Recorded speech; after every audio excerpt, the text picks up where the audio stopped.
ખેડાથી સંવાદદાતા ઉમંગ મારી સાથે જોડાયા છે। ઉમંગ, ખેડામાં હાલ કયા પ્રકારની સ્થિતિ આપ જોઈ રહ્યા છો? ખેડામાં અલગ અલગ મતદાન બૂથ પર કેવી સ્થિતિ દેખાઈ રહી છે?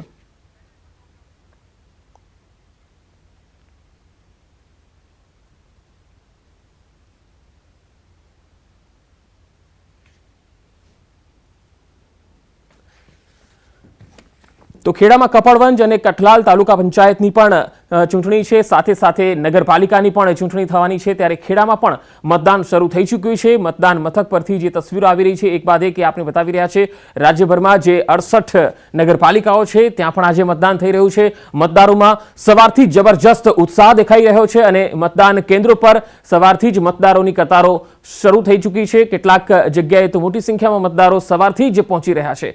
જૂનાગઢ હોય, ખેડા જિલ્લો હોય, તમામ સ્થળો પર હવે મતદાન મથક પર મતદારો આવવાના શરૂ થઈ ગયા છે। સ્થાનિક સ્વરાજ્યની ચૂંટણી માટે મતદાન શરૂ થઈ ગયું છે। અમે આપને ગ્રાફિકના માધ્યમથી પણ બતાવી રહ્યા છીએ કે 68 નગરપાલિકામાં કયા પ્રકારની સ્થિતિ, વોર્ડ અને ઉમેદવાર કેટલા, અને સાથે સાથે જૂનાગઢ મહાનગરપાલિકાની પણ સ્થિતિ જોઈ શકો છો।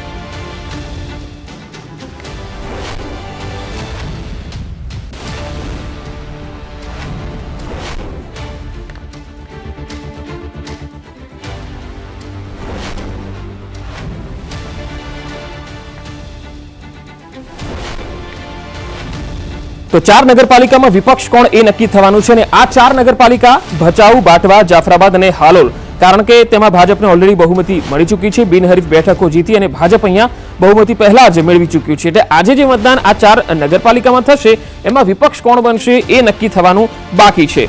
હવે સાથે સાથે જાફરાબાદ નગરપાલિકામાં જો આપણે વાત કરીએ તો અહીંયા 12 વર્ષ પછી મતદાન થઈ રહ્યું છે। 2018માં બિનહરીફ આખી નગરપાલિકા થઈ હતી અને બિનહરીફ થવાના કારણે 2018માં મતદાન નહોતું થયું અને આ વખતે 16 બેઠક પર ભાજપ બિનહરીફ છે તે કરી દેવામાં આવી છે। મતદાન શરૂ થઈ ગયું છે, પરંતુ મતદારોમાં કંઈક નિરસતા જોવા મળી રહી છે। જો કે હજુ સુધી મતદારો છે તે મતદાન મથકો ઉપર પહોંચ્યા નથી। સાણંદ નગરપાલિકાની જે 7 વોર્ડ છે, 28 બેઠકો માટેનું આજે મતદાન છે તે શરૂ થઈ ગયું છે। ત્યારે મતદારો છે તે પોતાના મતાધિકારોનો ઉપયોગ કરશે। 34,000 જેટલા મતદારો છે તે નોંધાયા છે। ખાસ કરીને અત્યારે જે વ્યવસ્થા ચેક કરવામાં આવી છે કે જ્યારે મતદાન મથકો ઉપર શાંતિપૂર્ણ માહોલમાં મતદાન થાય તે માટે સુરક્ષા વ્યવસ્થા પણ સઘન કરવામાં આવી છે। સાથે જ મતદારો છે તે પોતાનું જે ચૂંટણી કાર્ડ, વોટર આઈડી કાર્ડ છે તે ન હોય તો પણ તમામ પ્રકારના જે 14 પ્રકારના તો 3 તાલુકા પંચાયતની ચૂંટણીનું પણ આજે મતદાન છે। અને હવે બોટાદની જો આપણે વાત કરીએ તો બોટાદમાં પણ સવારથી જ મતદાન શરૂ થઈ ચૂક્યું છે। 7 વાગી ચૂક્યા છે અને મતદારો પણ મતદાન કેન્દ્રો પર આવવાના શરૂ થઈ ગયા છે। બોટાદમાં પણ પાલિકાની ચૂંટણીને લઈને જબરજસ્ત